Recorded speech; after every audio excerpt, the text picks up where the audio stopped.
For sure. So tell me what happened. You get a Mustang? Nah, bro. Didn't get much. I got a Hellcat. I got a Hellcat, man. Yeah.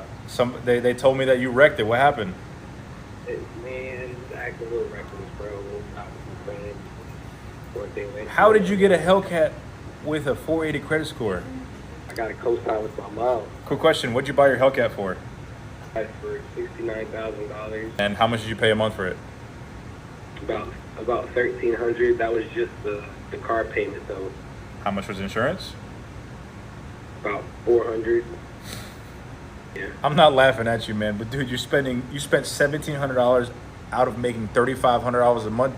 Welcome back to the channel. Today I have an absolutely crazy one. If you remember from a previous video, the same guy tried to buy a Shelby GT350 with a 480 credit score. Needless to say, he was not able to get that Shelby, but now he's back with a higher credit score and wants an Audi RS7. Let's see how that turned out for him. All right, guys, so we're calling back the 480 credit score customer. He ended up buying another car and he wrecked it, and he's interested in our RS7. So let's give him a call.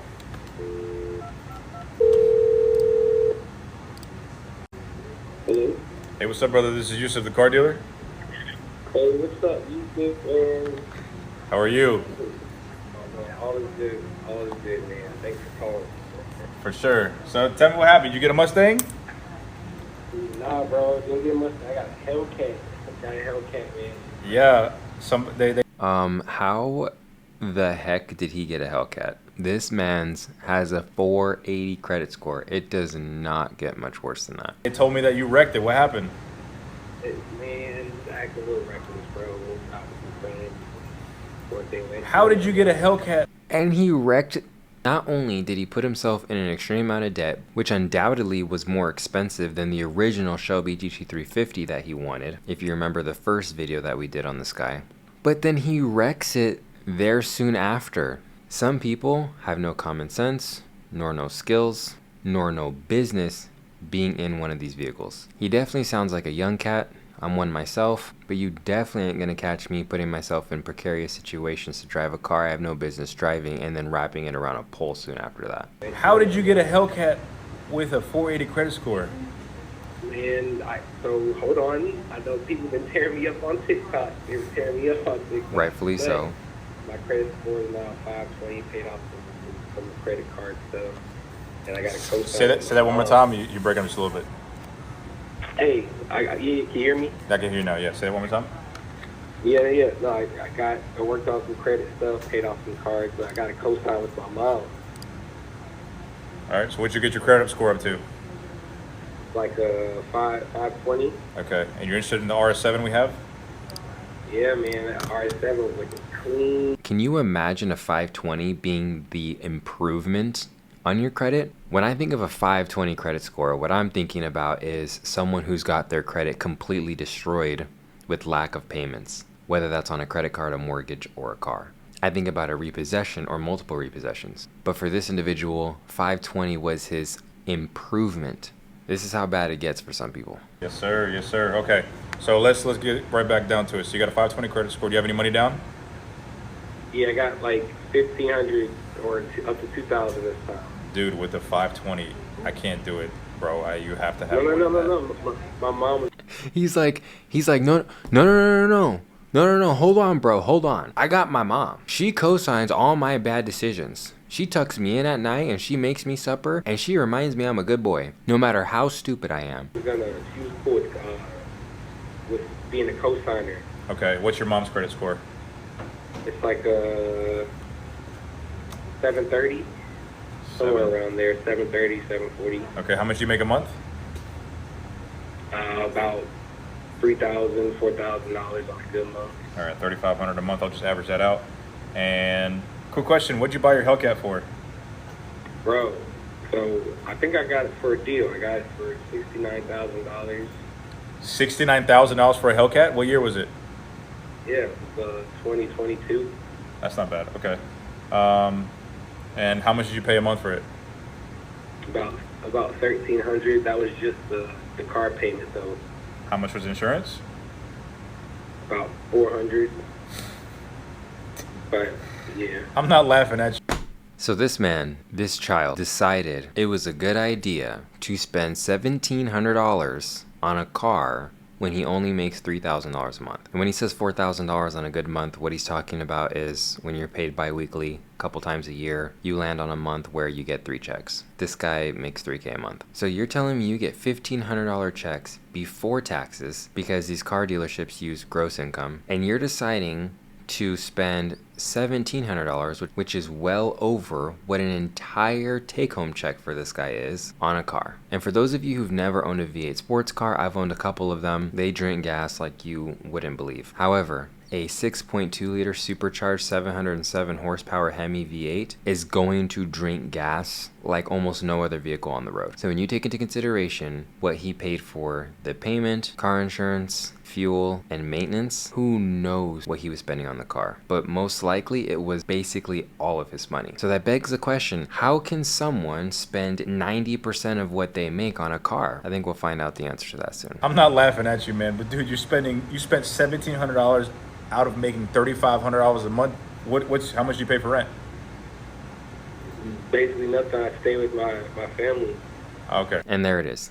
He lives with mom. So not only does mom co-sign all of his bad decisions, pay for the roof over his head, pay for the food that he eats, is his total lifeline, and you know this guy is in his 20s, tucks him into bed every night, she also co-signs his bad behaviors. Instead of telling him, son, this is a bad decision, I will not co-sign you on one of these cars, you need to chill the hell out and go get a reasonable vehicle that doesn't have too much horsepower, doesn't cost too much money, you won't have to spend too much on insurance, and something that's reasonable and within your budget. No, instead she's like, oh yeah, go ahead, I'll co-sign you on these super expensive sports cars because I trust you. It's not like you just wrapped your new car around a pole right after you bought it. Enabling parents create the worst kids. When you look at the most spoiled, ridiculous, cringe, annoying people, they almost always came from just enabling wuss parents. So you stay, okay, so you don't have any rent.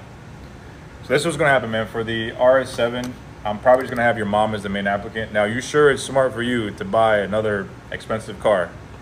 No, and Yusuf is trying to dissuade him from doing this, playing the father's role. This guy, who knows if he has one or not. If he does, he's a weak father. Because I'll be damned if I let my son make these stupid decisions and live under my roof. I don't mind how long my son lives with me. My son can live with me at 29 years old. But if he's doing so, it's because he's saving 90, and you heard that right, 90% of his income. He has a career, whether that's because he went to school and got a degree that's worth a damn, he works a trade, or he started a business, where then he would take said money from that career, save 90% of it to invest into his future, and the other 10% he can go mess around with. So if your mom truly has a 720, I'm gonna average like 9 to 10%. It's gonna be around $1,000 a month for the car. That's a third of your income. Are you cool with that? Yeah, I mean, it's less than I was paying for the Hellcat. And look at his justification. Oh, it's less than what I was paying for the Hellcat. This guy is low IQ. Like, you always can tell, like, a low IQ person. A lot of times in the way someone speaks, you can just tell when someone's low IQ. Like, it's really easy to tell. But you wrecked it. That's the problem. Yeah, I mean, that won't affect my insurance, will it? I mean, my first time wrecking a car. Each definitely will. Each car is different too. So the Audi may be more expensive than the Hellcat. It is cheaper. This one's at $40,000. It's 2016. It's got relatively low miles, 80,000 miles. Do an insurance quote. Do you have a trade-in by any chance? So I have, like, what I've been driving since the wreck is this, I think it's a 2019 Honda Civic. My cousin's letting me drive it. He's looking to sell it too. I don't know if I could maybe wrap that up into this. I can't trade in somebody else's car. I mean, if he wants to sell it, he can post it on. Since we talked, I launched and partnered up with a service called The Lasso. He can post it on there, and multiple dealers will be able to bid on his car. But I can't roll over another trade-in that somebody else owns. It has to be your car or your mom's car. I think I saw that video about The Lasso you put up. Okay, I'll let him look into that. Yeah. So let me get this straight. Your cousin was gracious enough to let you borrow his vehicle, a 2019 Honda Civic, and you just attempted to trade that car in? It's not even yours. Bro, this guy's a complete scumbag. I can't even wrap my mind around that. You decide it's a good idea to try to attempt to trade in a vehicle that isn't even yours. You only are driving it because your cousin so graciously decided that he would let you use it because your dumbass wrecked the car that you bought they had no business buying. And now as repayment, you think it's a good idea to slight him, try to pull the rug from under his feet, and trade in his car to get you closer to achieving your goals. I don't know. I'm done with this guy, man. A lot of people like this exist. You got to be careful. All blood ain't family. Just horrible, man. This guy's a loser. On this channel, we're a little bit more harsh than other channels in this niche. I think we have too many fence sitters on YouTube, too many people scared to actually give real commentary, and it just makes stuff boring and genuine. I want to be the same person on camera that I am off camera. All right, let's look at the comments. How the hell he got a Hellcat with a 480? Unfortunately, one bad decision after another. Priorities all wrong. Paying $1,700 a month on a car, making $4K a month. And the crazy thing is, like I said, this guy doesn't make $4K a month. Like, a lot of people will exaggerate what they make when they're trying to buy a car, and I could tell you without a shadow of a doubt, this guy don't make $4,000 a month, which is crazy because $4,000 a month ain't even a lot of money. Remember, $4,000 a month is $48,000 a year. Like, that's less than the average American makes. Like, that's not a lot. Like, if you're a young guy, super young, sure, like it's not horrible or anything. I'm not here to shame nobody for what they make, but let's not sit here and act like $4,000 a month is even a lot of money.